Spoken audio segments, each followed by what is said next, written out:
Hello दोस्तों, स्वागत है आप सभी का आपके अपने YouTube चैनल SR स्टडी में। दोस्तों, आज हम पढ़ने वाले हैं कक्षा 8 की जो नया सिलेबस है उसके अनुसार प्रश्नावली है अपने 12.1 जिसका नाम है गुणनखंड। आज हम गुणनखंड प्रश्नावली है उसका अध्ययन करेंगे और 12.1 का पहला सवाल है, निम्नलिखित पदों में सार्वय गुणनखंड ज्ञात कीजिए। सार्वय गुणनखंड का मतलब हो गया जैसे कि इन पदों के अंदर क्या चीज कॉमन है, क्या चीज उभयनिष्ठ है, उसको लिखना है। तो हम स्टार्ट करते हैं अपना पहला सवाल। तो पहला सवाल कैसे लिखोगे आप, इसका आंसर हो जाएगा। सबसे पहले इसमें इस सबसे 12 अक्ष का गुणनखंड करना है, 36 का गुणनखंड करना है और जो कॉमन है उसको लिखना है। तो 12 अक्ष का गुणनखंड,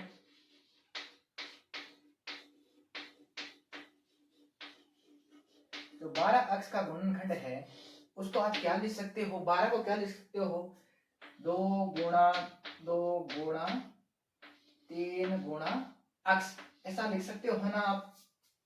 इसके बाद में 36 का गुणनखंड करना आपका, 36 का गुणनखंड। तो 36 का गुणनखंड हो जाता है आपके, तो 36 को आप क्या लिख सकते हो, 2 गुणा 2 गुणा 3 गुणा 3, 2 दूनी 4, 4 के 12, 12 के 36। अब देखो इस 12 अक्ष वाले और 36 वाले में क्या चीज कॉमन है। इसके अंदर 2 है, इसके अंदर 2 है, इसके अंदर 2 है, इसके अंदर 2 है, इसके अंदर 3 है, इसके अंदर 3 है। तो इसका गुणनखंड क्या हो जाएगा देखते हैं। तो 12 अक्ष 36 का सारा गुणनखंड है।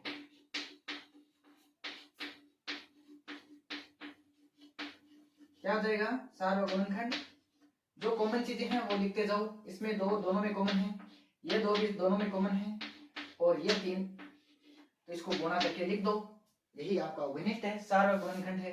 2 दूनी 4, 4 के 12।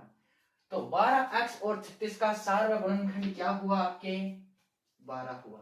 इसी प्रकार इसका अगला सवाल है, 2y व 22 xy के अंदर है, आपको सारा गुणनखंड बताना है। तो सबसे पहले हम क्या करते हैं, 2y का गुणनखंड कर लेते हैं। तो 2y का आपके गुणनखंड हो जाएगा 2 गुणा y। इसके बाद में 22 xy का गुणनखंड करते हैं हम, 22 xy का गुणनखंड, 22 xy का गुणनखंड हो जाएगा आपके, 22 को क्या लिख सकते हो, 2 गुणा 11 गुणा y लिख सकते हो ना।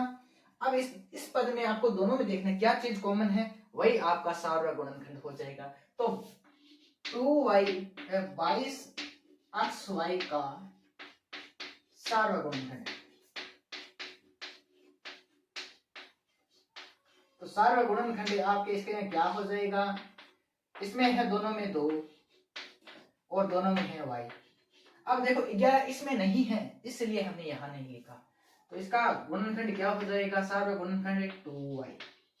इसी प्रकार आपका अगला सवाल है यह।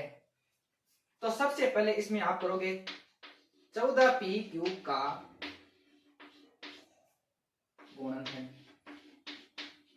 इसका गुणनखंड हो जाएगा आपके 14 को लिखिए 2 गुणा 7 गुणा p गुणा q, लिख सकते हो ना ऐसा। अब आगे देखो 28 p स्क्वायर q स्क्वायर का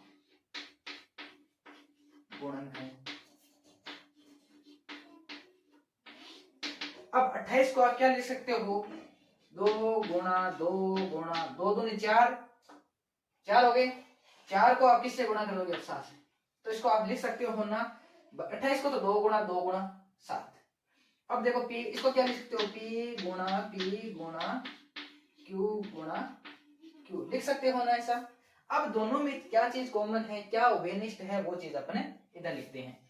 तो 14p³ 28p square q square का गुणनखंड। तो देखो दोनों में जो चीजें कॉमन है वो लिखते जाओ। इसमें 2 इसमें 2, 2 लिख दिया, इसमें 7 इसमें 7, इसमें p इसमें भी p, इसमें q और इसमें भी q। तो सारा गुणनखंड क्या हो गया, 7 दूनी 14 और पी क्यू, ये इसका हो गया सार्वगुणनखंड। अब आप ये क्वेश्चन देखो, क्वेश्चन नंबर 4 है इसका, पहले का चौथा पॉइंट है। इसी में इसी प्रकार करना है, 2x का गुणनखंड करना है, 2x का गुणन होता है 2x। इसी प्रकार 3x स्क्वायर का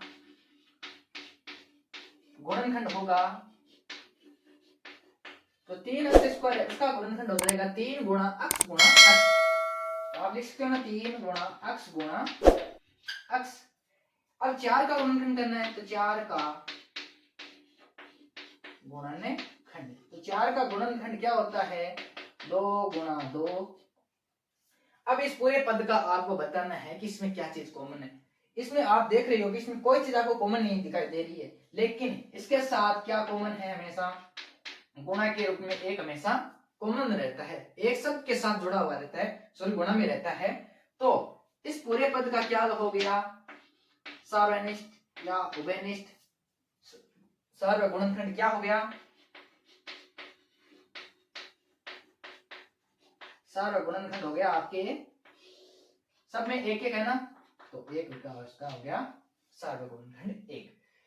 इसको वापस समझ लो, 2x का गुणनखंड 2 गुणा x गुणा 1 हो गया, 3x स्क्वायर का गुणनखंड 3 गुणा x गुणा x हो गया, साथ में सबके एक के है गुणा, 4 का 2 गुणा 1।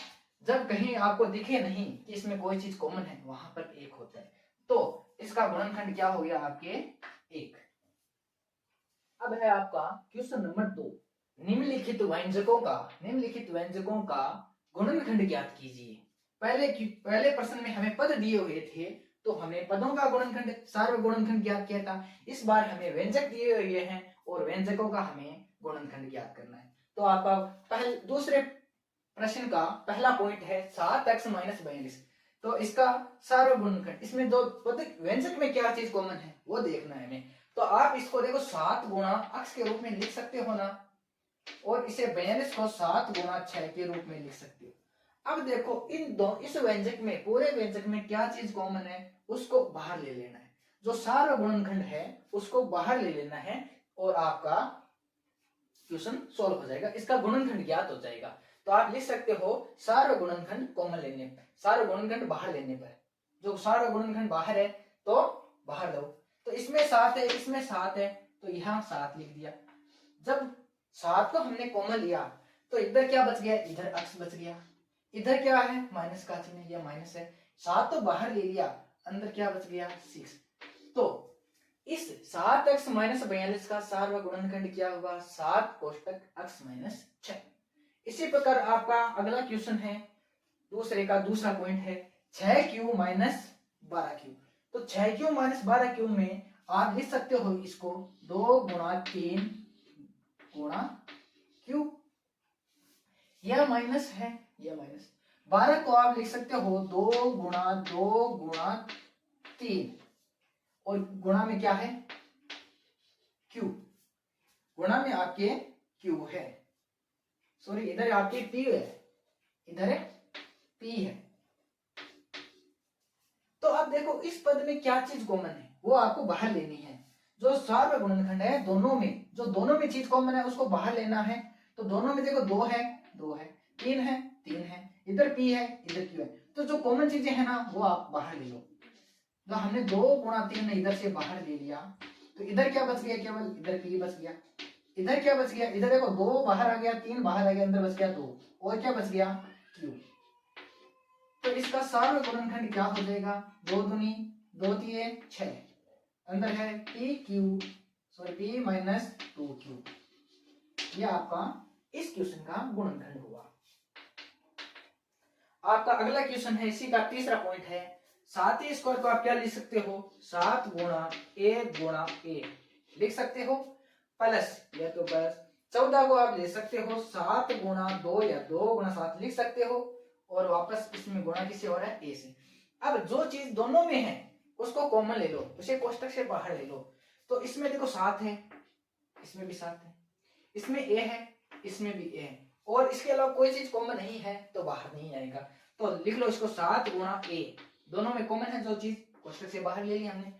जब यह बाहर आ गया तो अंदर बच गया a, ये प्लस, अब देखो 7 बाहर आ गया, ए बाहर आ गया, तो अंदर बच गया 2। तो इसका सारा गुणनखंड, इस व्यंजक का गुणनखंड क्या हुआ 7a प्लस 2। ये इसका क्या हो गया गुणनखंड हो गया। इसी प्रकार इसका चौथा सवाल है, दूसरे का चौथा पॉइंट है। तो आप इसको देखो किस रूप में लिख सकते हो, इसको लिख सकते हो ना 4 गुणा -1। 16 को आप ये लिख सकते हो ना 4 चौके 16, 16 को -1 से गुणा किया तो -16, और किससे गुणा हो रहा है जेड से हो रहा है। ये है प्लस, ये प्लस। 20 को क्या लिख सकते हो 5 गुणा 4 या 4 गुणा 5 लिख सकते हो 20 को। फिर किससे गुणा हो रहा है जेड 3 बार है, तो 3 बार जेड से गुणा करना है आपको। अब जो चीज कॉमन है उसको बाहर ले लो। तो देखो इसमें 4 है, इसमें 4 है, इसमें 4 है, तो इसके एक 4 तो हम बाहर ले लिया। अब 4 यह बचा, अब नहीं है 4, -1 माइनस नहीं है, और क्या है इसमें कॉमन जेड। अब देखो अंदर क्या बचा, अंदर बच गए 4 गुणा -1 कितना हुआ -4, जेड तो बाहर आ गया। यहां पर क्या बचा प्लस के 5, यह बाहर आ गया, एक जेड और बाहर आ गया, तो अंदर कितने जेड बच गए जेड स्क्वायर बच गए। तो इसका सारा गुणनखंड क्या हुआ 4z 5 जेड स्क्वायर -4। ये इसका क्या हुआ, इसको आगे पीछे किया गया, ये इसका सारा गुणनखंड हो गया। तो व्यंजक का गुणनखंडों के रूप में हमने लिख दिया, देख सकते हो आप।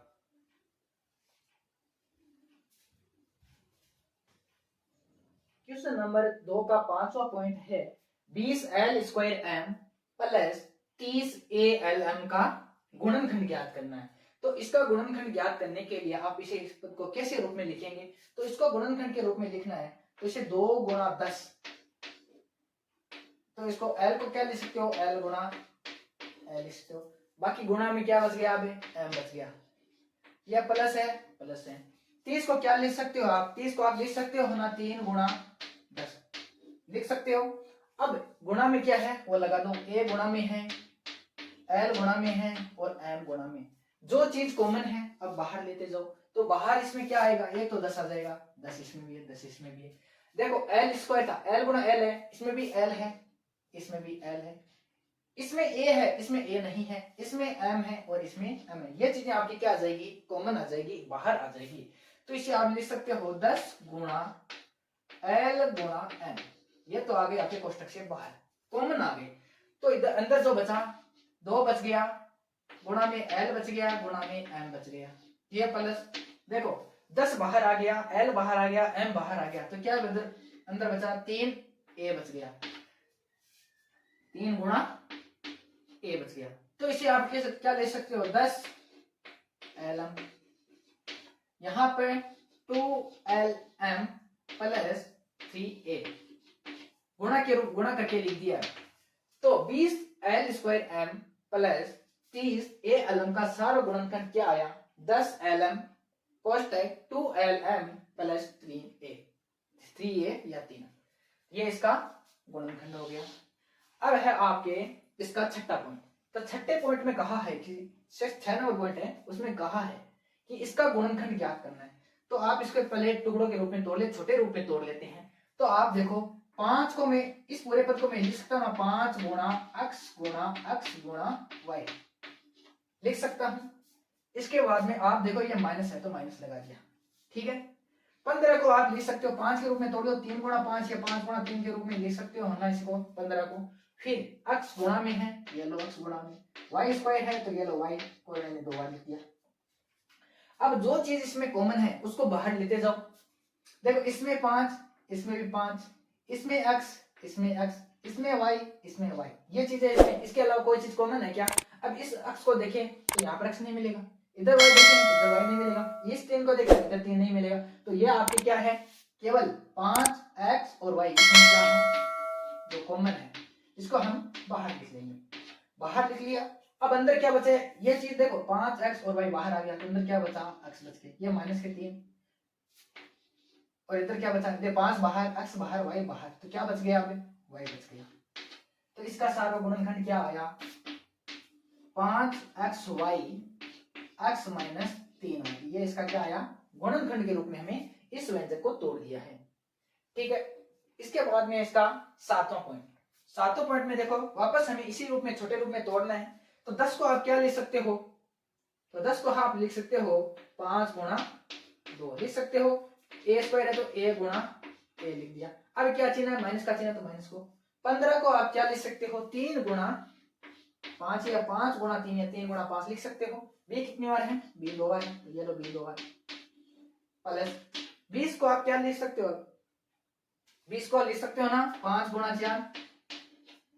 सी कितनी बार है, सी गुणा सी, सी 2 बार सी। अब देखो इसमें जो चीज कॉमन है वो बाहर लेते जाओ। 5 इसमें, 5 इसमें, 5 इसमें, तो 5 आ गया बाहर। और कोई चीज कॉमन है क्या, देखो 2 इसमें नहीं है, इसमें नहीं है, ए इसमें नहीं है, इसमें नहीं है, बी इसमें नहीं है, सी इसमें नहीं है। तो कुल मिला के क्या बाहर आया आपके, 5 बाहर आ गया। और बाकी पद सेम टू सेम, 2 गुणा ए माइनस 3 गुणा बी गुणा बी प्लस अंदर बच गया 5 तो बाहर आ गया, 4 गुणा सी। तो आपका इसका सारा गुणनखंड, सॉरी इसका गुणनखंड, इस पद का गुणनखंड कैसे लिखा हमने, 2a square minus 3b square plus 4c square. इस पद का यह इसका गुणनखंड है। अब आप देखोगे अगला क्वेश्चन, अगला क्वेश्चन है -4a square plus 4ab minus 4ca। तो आपको इसका गुणनखंड ज्ञात करना है। तो इसका गुणनखंड ज्ञात करते हैं। तो इसको सबसे पहले देखो 4 इसमें, 4 इसमें, 4 इसमें, तोड़ना नहीं है, 4 को नहीं तोड़ना है। तो देखो इसको आप लिख सकते हो ना -4 गुणा, सॉरी 4 गुणा 1 लिख, 4 गुणा -1 लिख दो या -4 लिख दो, कोई बात नहीं। फिर एक कितनी बार है, ए 2 बार है, तो ये लो ए 2 बार प्लस 4, ये तो गुणा के रूप में टूट जाएगा, -4 गुणा 6 गुणा ए। यहां आप माइनस नहीं लगाओ तो भी इधर सही होगा, ठीक है, या माइनस आगे लगा देना। अब देखो इसमें क्या चीज कॉमन है, वो चीज बाहर लेते जाओ। तो इसमें देखो 4 है, 4 है, 4 है, तो मैंने 4 तो बाहर ले लिया। जब ए इसमें है, ए इसमें है, ए इसमें है, तो और क्या चीज बाहर आ गई, आपके ए बाहर आ गया। अब जो बचा पद है वो लिखते जाओ। देखो 4 बाहर है, ए बाहर है, 4 बाहर है, ए बाहर है, 4 बाहर है, ए बाहर। इसके अलावा जो पद बचा है वो लिखते जाओ। जब मैंने 4 बाहर लिया तो अंदर बच गया माइनस का ए प्लस का बी माइनस का, ये बाहर है, ये बाहर है, ये माइनस का सी बच गया। केवल मैंने 4 बाहर लिया है, -4 बाहर नहीं लिया, केवल 4 बाहर लिए। यदि माइनस बाहर देता तो अंदर के चिन्ह भी चेंज हो जाते, ठीक है ना। तो इसको क्या लिख सकते हो आप, 4a minus C plus B, इसको आगे पीछे करके लिखा है।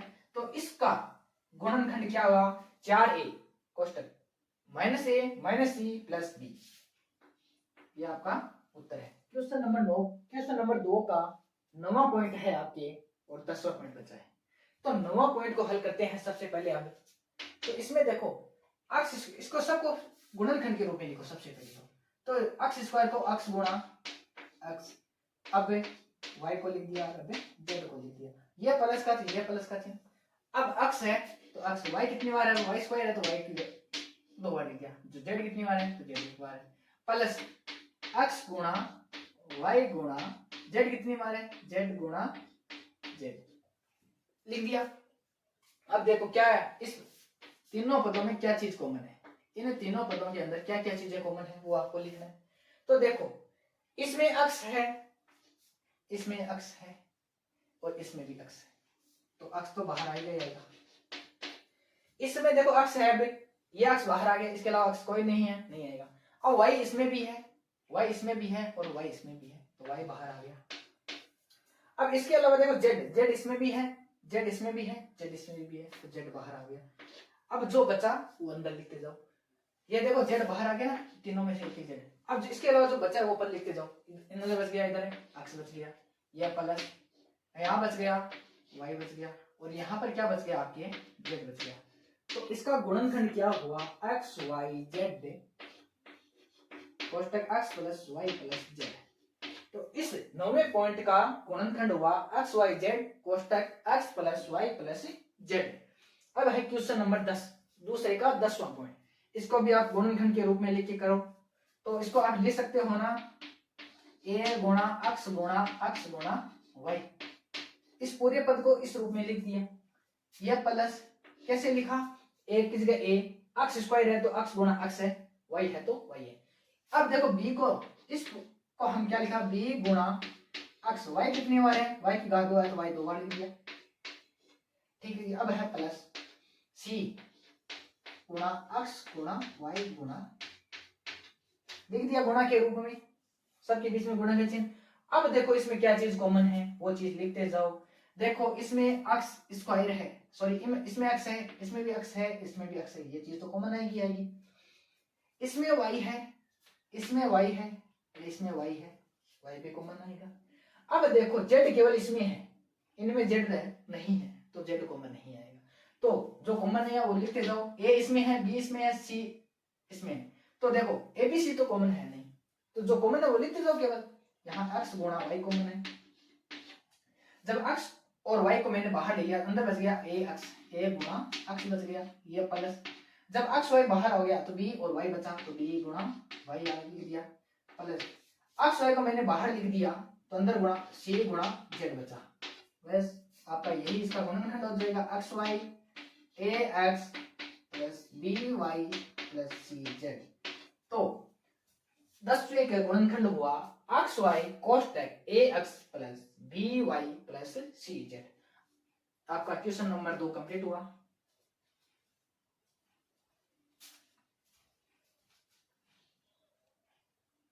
आपका क्वेश्चन नंबर 3 है, गुणनखंड कीजिए। तो गुणनखंड करना है, क्वेश्चन नंबर 3 में आपको सबसे पहले देखना है कि इसमें सभी पदों में से कोई चीज कॉमन आएगी या नहीं आएगी। यदि आएगी तो आप कॉमन लेके कर सकते हो, यदि नहीं आएगी तो आपको इसमें क्या करना पड़ेगा, पदों का समूहन करना पड़ेगा। तो इसमें देखो सबसे पहले इसमें अक्स का पद है, इसमें अक्स का पद नहीं है, तो सभी पदों में से केवल कोई चीज कॉमन नहीं है, तो सभी पदों में से कोई भी सार्वगुणनखंड नहीं है। तो आपको यहाँ पर लाइन लिखनी है एक, सभी पदों में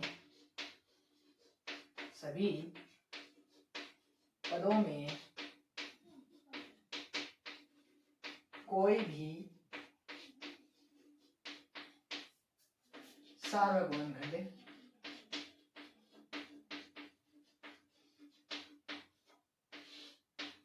नहीं है।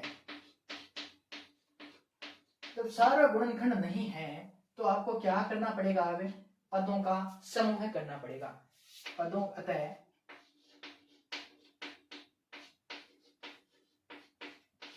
पदों का समूह करना पड़ेगा।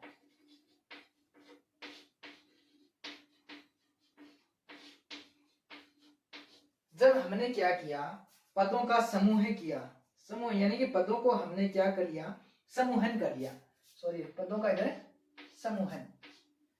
तो पदों को क्या किया हमने, जोड़ों के रूप में लिख लेंगे, दो के जोड़े बना, जहां जो जिस जोड़े में जो चीज कॉमन आएगा वही लिखेंगे। तो इसमें देखो x square plus x y plus 8x plus 8y। तो इसमें हमने क्या किया, तो इन दो का समूह बना लेंगे, इन दो का समूह बना लेंगे, जो चीजें कॉमन आएगी हम वो कॉमन ले लेंगे। तो इस पद में देखो क्या चीज कॉमन है, इस पद में आपके अक्स कॉमन है, तो मैंने लिख लिया अक्स कॉमन।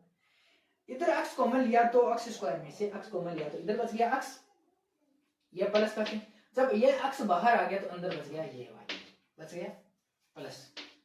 इसमें क्या चीज कॉमन है, इसमें 8 कॉमन है तो मैंने 8 कॉमन ले लिया। जब 8 कॉमन लिया तो इधर बच गया x और इधर बच गया प्लस के y। अब देखो इन दोनों पदों में क्या चीज कॉमन है, इन दोनों पदों में आप देख रही हो x प्लस y कॉमन है। तो मैंने क्या किया कि दोनों में से x y कॉमन लिया, इसमें भी x प्लस y है, इसमें भी x प्लस y, ये मैंने कोष्टक से बाहर ले लिया एक। तो जब यह इधर आ गया, बाहर आ गया, तो अंदर बचा x, यह प्लस के 8, ये भी बाहर आ गया, तो इधर तो x बचा और इधर 8 बचा, ये प्लस के रूप में लिख दिया। तो इसका गुणनखंड क्या हुआ आपके, ये आपका आंसर है, इसका गुणनखंड है।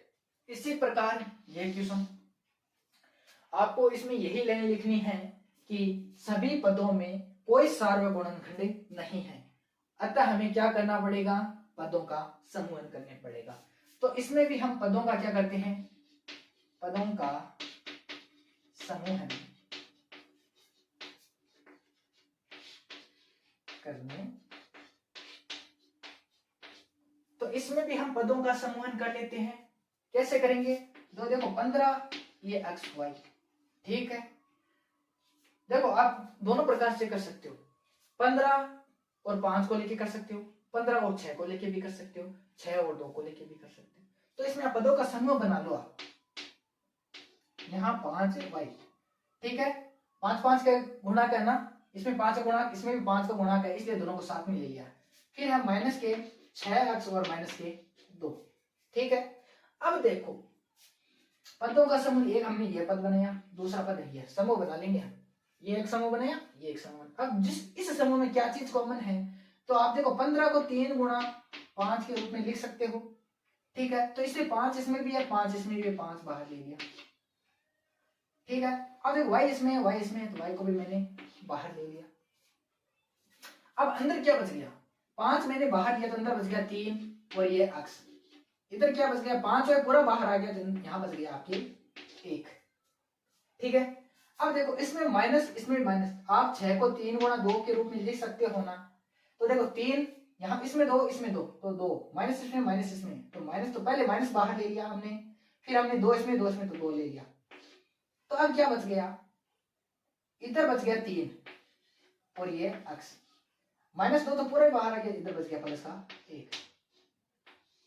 अब देखो इस पूरे पद में और इस पूरे पद में दोनों में क्या चीज कॉमन है, उस कॉमन चीज को बाहर ले लेंगे। तो इसमें 3x प्लस 1 कॉमन है, बाहर ले लेंगे। तो जब 3x प्लस 1 को इसमें ये और ये दोनों बाहर आ गया, तो यहाँ पर तो बच गया 5y और यहाँ पर बच गया माइनस के 2। तो आपके तीसरे के दूसरे पॉइंट का गुणनखंड हुआ 3x प्लस 1 कोस 5y माइनस 2। ये इसके दो क्या हो गए, इसके गुणनखंड हो गए, यही इसका आंसर है। अब इसका तीसरा पॉइंट, तो देखो इसमें भी आपको क्या करना है, पदों का समूहन करने पर, पदों को समूहन करने पर हमें पदों का क्या करना है, समूहन करना है। तो इसमें देखो ax plus bx minus ay minus by, ठीक है। पहले हमने इस पद को बनाया, समूह बना लिया। अब देखो इसमें क्या कॉमन है, इसमें x है, इसमें भी x है, x कॉमन ले लिया। जब x कॉमन लिया, इधर बच गया a बच गया, इधर क्या बचा, इधर b बच गया, ठीक है। अब देखो माइनस a y और माइनस b y, इसमें क्या चीज कॉमन है, माइनस के y, माइनस इसमें माइनस कॉमन, y इसमें y कॉमन। तो जब माइनस y कॉमन आ गया तो अंदर बच गया a प्लस b, क्योंकि हमने माइनस बाहर ले लिया साथ में। अब देखो इस पद में पूरा में a प्लस बी है, इसमें भी a प्लस बी है, तो ये a प्लस बी क्या आ जाएगा, कॉमन आ जाएगा। जब a प्लस बी कॉमन आ गया तो यहाँ पर बच गया x, यहाँ पर बच गया माइनस y। तो इस तीसरे पॉइंट का आंसर हो जाएगा आपके a plus B x minus y. इसी प्रकार आपको इसका ये क्वेश्चन करना है। इस क्वेश्चन में भी आपको देखो 15 PQ है, ये भी लेके कर सकते हो, और इस 15 PQ और 25 P को भी लेके आप इसके गुणनखंड कर सकते हो। इसमें भी वही लाइन लिखो कि सभी पदों में कोई सार्वय गुणनखंड नहीं है, अतः पदों का क्या करना है, पदों का समूहन करने पर, पदों का समूहन करने पर, पदों का समूहन कर दो। देखो 15 PQ, ठीक है, इस 25 को इसके साथ मिला दो, 25 P लगा सकते हो ना। फिर आपके बचा इधर 15, फिर इधर बचा क्या आपके 9P। देखो पद तो पूरा वही के वही है, लेकिन पदों का आगे पीछे किया है, क्योंकि यह पदों का समूह बनाए हैं, हमें सारा कॉमन लेना है, इसलिए हमने इसको कॉमन और इसको दो पदों के रूप में समूह कर लिया। अब देखो इसमें क्या है, इसमें क्या है, आप 15 को 3 गुणा 5 लिख सकते हो, 25 को 5 गुणा 5 लिख सकते हो ना। देखो अब इसमें क्या चीज कॉमन है, इसमें 5 है, इसमें भी 5 है, 5 ले लिया।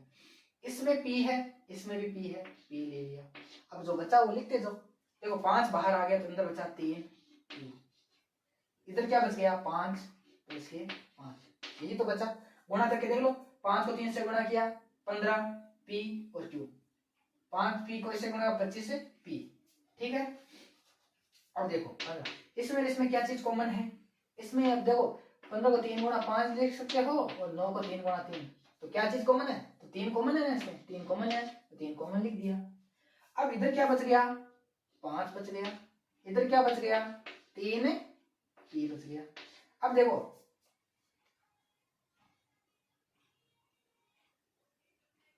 सॉरी यहाँ पर 9 क्यू है, देखो 9 क्यू है इधर, तो अंदर क्या बच गया 3 क्यू बच गया।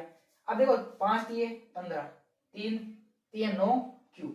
ठीक है, अब इस पद में इस पद में क्या चीज कॉमन है, देखो इसमें भी 3 क्यू प्लस 5 है, इसमें भी 3 क्यू प्लस 5 है, तो आप 3 क्यू प्लस 5 इधर कॉमन ले लो। ठीक है, जब यह कॉमन लिया तो इधर बच गया 5 पी प्लस के इधर बच गए 3, तो ये इसका क्या है गुणनखंड है।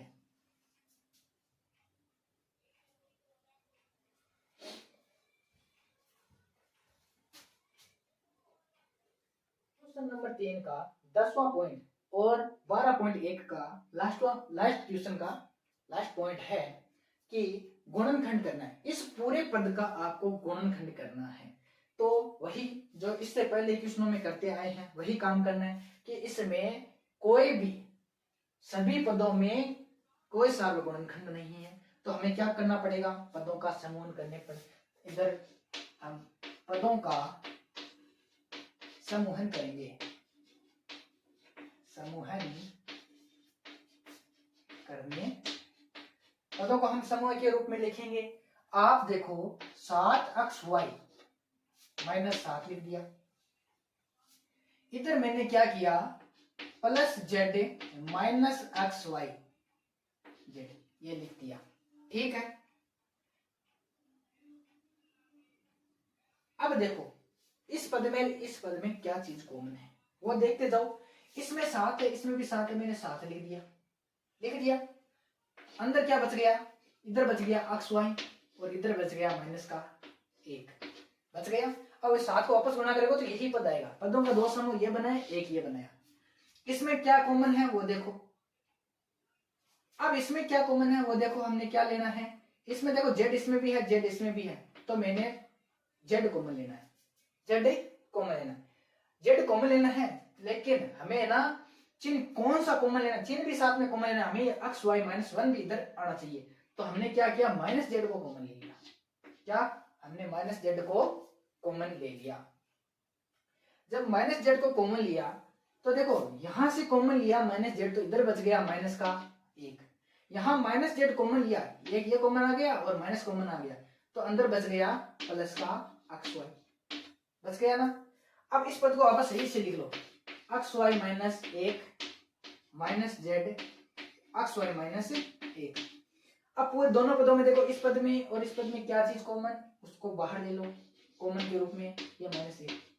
ठीक है, ये ले लिया कॉमन के रूप में बाहर। जब यह बाहर आ गया अंदर क्या बचा, ये 7 बच गया और इधर क्या बच गया माइनस का जेड। ठीक है, आपका यह क्वेश्चन हो जाएगा, ये इसका क्या है आंसर है। दोस्तों अगर आपको यह वीडियो पसंद आया है तो लाइक करें, अपने दोस्तों के साथ शेयर करें और हमसे जुड़ने के लिए आज ही हमारे चैनल को सब्सक्राइब करके बेल आइकन को ऑन कर लें। धन्यवाद दोस्तों, जय हिंद जय भारत।